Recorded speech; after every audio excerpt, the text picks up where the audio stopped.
Hello and welcome to Chalk Talk, your source for Buckeye athletics, news, updates, and analysis. I'm Andrew Todd Smith. And I'm Aaron Jae'sean. Alongside Mr. Aaron Jae'sean, we've got a lot to get to today. Of course, football season over and done with, but we've got basketball. So I am going to plunge right in, Aaron, with your permission. Go for it. All right, men's basketball. The now number 20 Ohio State Buckeyes coming off of back-to-back home wins over ranked teams for the first time since the 2008-2009 season. So they took care of Indiana. We talked about that game last week.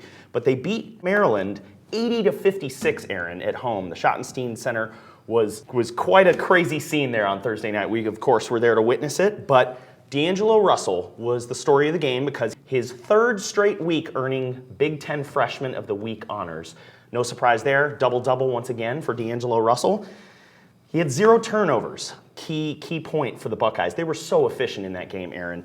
They defensively held Maryland 14 percentage points under their season average of shooting from the field. So very impressive showing for the Buckeyes. But it was a slow start for both teams. It was pretty weird to watch. It took. I believe it. Didn't Thad at one point say they had like a 5-2 lead or a very small lead? Yeah. So baby steps into the postseason, if you will. Right. It was like a baseball score there for the first several minutes of play. It took 11 minutes of play for Maryland to crack double digits in points. So both teams, as I said, struggling early in the shooting game.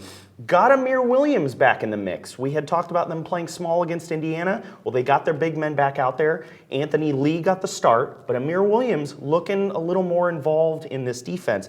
He pulled down 8 rebounds and had 6 points in only 12 minutes of play, so pretty good there. He and Lee, one thing I want to mention here, they were good at drawing fouls. So they weren't great shooting, but they were drawing that pressure, and they went to the free throw line combined 13 times. So if they're able to generate chances that way, so be it. Jae'Sean Tate, he really woke up in the second half. He was kind of getting emotional and getting, pretty razzed up in the second half there. Mark Loving, 5 for 5 from behind the three-point line. So between Russell, Loving, and Tate, those are your 3 points leaders on the game. Mark Loving leading the team off the bench. Whoa. 19 points coming off the bench to augment the 6 points from Amir Williams off the bench. So 25 bench points. Your top 3 shooters shooting 50 to 66% from the field. And of course, Loving, perfect from the 3-point region. So this team just looked so efficient. 58.6 on the game shooting. Now, one last statistical note. They scored 80 points. They came into that game having an 80.0 scoring average. Pretty inflated, though. We've talked about inflated stats in the past. They had 7 games in non-conference play where they scored 90 or more points. So to contain a good Maryland team to 56 and then to put 80 on them is just very impressive. They contained Melo Trimble. We had talked about him, the point guard, only had 3 points. So yeah, very, very solid showing for the Buckeyes. Whenever Russell and Shannon Scott are running the point together, look out, because the teams don't know how to defend them. Ever since they shifted to the man defensive scheme, they've looked great in Big Ten play. They're currently in 3rd place in the Big Ten. Wow. Yeah, so the men are doing big things. Scott's unafraid to drive in the lane, and Russell and Loving, mid-range jumpers, team's looking good. So they'll be playing at Purdue on Wednesday, but shifting now to the women. The women are hitting their stride too, Aaron. 4-game winning streak, and they took care of Michigan State at home, 76-62 last night. So they're 15-7 overall, 7-3 in the conference. They too are tied for 3rd. So Kelsey Mitchell, story of this team. The team and the coach, Kevin McGuff, they trust her to run this offense. She takes a lot of shots. So she was 6-20 from 3-point range. That's still 6 3-pointers. So she had 31 points. Also earning Big Ten Freshman of the Week honors. So a little men's-women's sweep of that particular accolade this week. But Michigan State, injury-riddled roster. They only dressed 7 players for that game. In Coach Susie Merchant's words, they're 1 ankle roll away from being able to field a full team. So they are really hurting right now. That's rough. Yeah, they fell to 11-11 on the season, only have 3 conference wins. But their speed and transition was what stuck out to me in that game. They can get down the court, but they're inaccurate once they get there. So when you have Kate Kraft and Kelsey Mitchell as guards, just like Russell and Scott are running things on the offensive end and you're not sure which guard they're going to trust, the women flip it around and both guards push up to half court, and they press whoever has the ball. So Michigan State couldn't get anything going. They were smothering them around the perimeter. I mean, these women are playing intelligent basketball, and it was very clear, not only by the scoreline. Alexa Hart, their forward, she has the size, so she's getting all the rebounds. But the team looked very, very strong. They face Iowa on the road on Thursday, but we got some feedback from Coach Susie Merchant, kind of a nice moment. She invited Kelsey Mitchell up onto the podium with her and said, you know what, I recruited this kid. I wish I could see her in a Spartan uniform. Had nothing but praise for the young guard. So we'll take a listen now to what Merchant, Mitchell, and of course the head coach, Kevin McGuff, had to say. I see her over there. You want to come up here with me, Kels? Come on. But yeah. Come here. This kid is a stud. Did you know I wrote you in for like preseason player of the year and you hadn't even stepped foot on this campus yet. So this is that's a special talent. It's great to have her in the Big Ten. I just wish it was in a Spartan uniform, to be honest. I don't want to play against her. But she can turn a game around in a lot of ways. We felt like we could offensive rebound against them. I know we had 16, but I felt like they were like all 16 of them came in the last 5 minutes of the game when we needed to do that all game. Because I do think with the 4 guards out there, they're just more trained to hurry up and go the other way, so if we could get on the glass, which we didn't do a very good job of, so credit to them. Very important. We play a lot of good teams. We know we got to come out with some energy and match other teams' energy, or else we're going to have some issues. So as far as home court is concerned, just keep focusing on practicing and doing everything our coach asks us to do. Coming out of halftime, our full court pressure was much more effective, so we turned them over. We got some baskets in transition. That kind of got us going. And we started making some of those shots that we weren't making in the first half. We kept playing defense throughout. And so like I said, I think we played hard throughout the game. Missed some shots in the first half we normally make. Kind of hung in there and then made those shots in the second. And they historically have been a great team, and they've dealt with a lot of injuries this year, so they're certainly a little bit different team, but still a great win because they know how to win. They expect to win.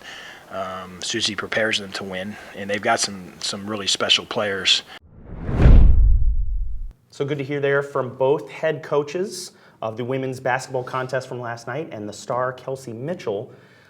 She knows that, in her words, they're going to have to match the energy of teams that come into the Schottenstein Center. And as we said, they're going to face Iowa on the road, but we wish the women continued good luck as they look to extend that winning streak. But speaking of streaks, Aaron, let's get to some wrestling, because I feel like the men did pretty well at home against Purdue on Friday evening. They also did pretty well away against Rutgers on Sunday, but let's head to St. John Arena first. You want to talk about national rankings? Let's talk national rankings. The number 4 Buckeyes hosting the number 21 ranked Purdue Boilermakers last week. St. John Arena, before heading to New Jersey, as I said, to duel the 22nd ranked Scarlet Knights. So back-to-back ranked opponents.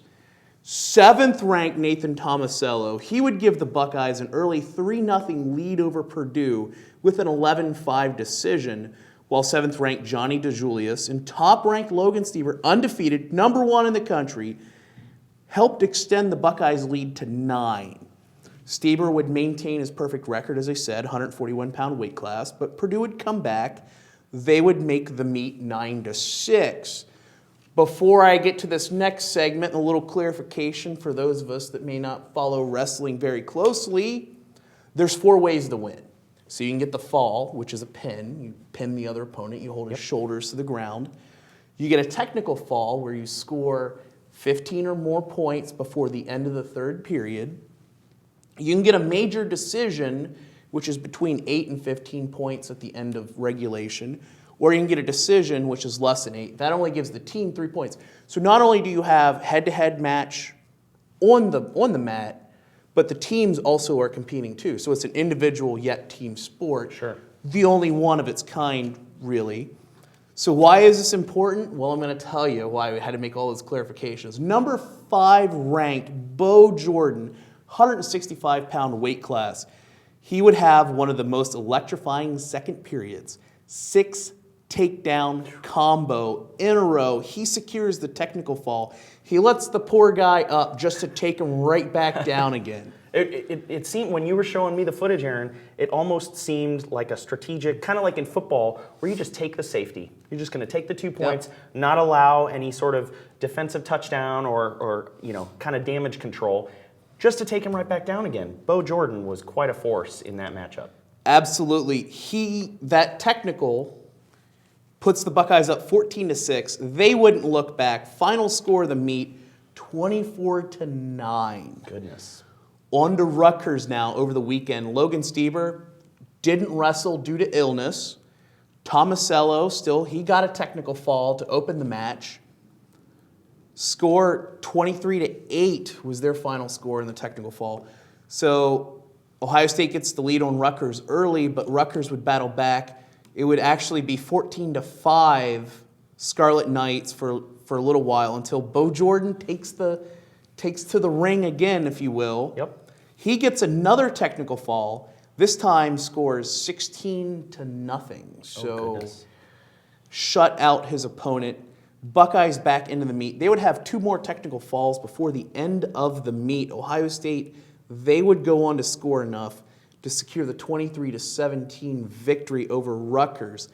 Later this week, though, Ohio State's final home hoorah before hosting the Big Ten Championship at St. John Arena.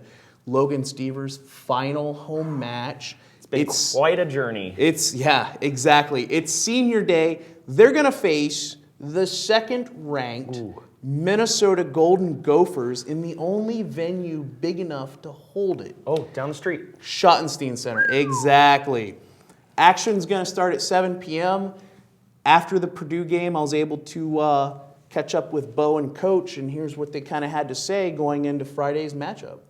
It's going to be awesome. I mean, let's see, first team we wrestled here was Iowa, and it was like incredible, There's like tons of people here. I couldn't imagine being the shot if we could get more, and it'd be an awesome atmosphere. Logan's last dual meet, Josh's, and Ray Gordon. So, yeah, that's our last time we're ever wrestling dual meet here for Ohio State, and turn it up on Minnesota and have some fun. And no pressure on Bo, but I believe he's 16-0 in the Schottenstein Thank you. So once again, Buckeye fans, be sure to get out there and get your last glimpse of Logan Stieber at home. He's a career Buckeye athlete. I'm sure to be inducted into the Buckeye Hall of Fame one of these days. Looking to be the 4th wrestler all-time to win 4 national titles. There you go. 4th. Yeah. We're witnessing athletic history in the making. So Schottenstein Arena against number 2 Minnesota. Another men's team doing very well recently, the men's tennis team. They continue to take care of business at home, dispatching Kentucky 4-0. But they did go on the road this past week to lose to Texas A&M in College Station 4-3. So a tough decision there. They look to get their 200th consecutive home victory. It's mind-blowing to even think about. But how are the women doing on the court, Aaron? Well, Andrew, another sport looking to get into the swing of things, if you will. The Lady Buckeyes, they started their season last week at home. They had a doubleheader, West Virginia, Cleveland State. They ended up actually sweeping both of their competition. 7-0. The Buckeyes field 2 ranked competitors, both freshmen. You have number 86, Anna Sanford, number 71, Olivia Sneed. They would go on to lead the Buckeyes into victory on the opening matches, but they headed out west to the desert, Tempe, if you will. Arizona State. The Sun Devils. Now, the Buckeyes ranked number 31, correct? Yes, How about Arizona absolutely. State? They are 27th, so this was guaranteed to be a competitive matchup from the get-go. So the Buckeyes, they would actually come out, close victory, 4-3. So as close, I believe, as you can get into tennis with still winning. Anna Sanford, she would actually come up short in competition. She would fall. But that's how the women are doing, Andrew. And to continue with my puns, oh God, here we go. Hold on with me here. Another sport looking to get their season started off on the right foot. Oh goodness. track and field. It's treacherous at best. So, the men's and women's track and field team, they hosted their invitational at the French Field House on Friday. Freshman Allison Simmons, she sets a new school indoor record for the pole vault, 3.9 meters. Oh, wow. That's actually pretty high. Yeah. I'm scared of heights. I can't even fathom to put myself up in the air that high. The nationally ranked freshman now on the men's side, Yep. Donovan Robertson, the other notable Buckeye to bring up, The speedster. 60-meter hurdles, Yep. 7.76 seconds. Goodness. Now, they were hosting IPFW and Wright State. Yes. And then, obviously, Ohio They State actually players. they had too many players on their own team. They had to break it up into Scarlet and Team Gray. Sure. So history being made at French Field House and potentially at the Schottenstein Center this coming weekend. But that, I think, is... track and field, actually, before we wrap everything Oh, up, sure. they're heading to South Bend for the Mayo Oh, yep. Invitational this weekend. 2-day event.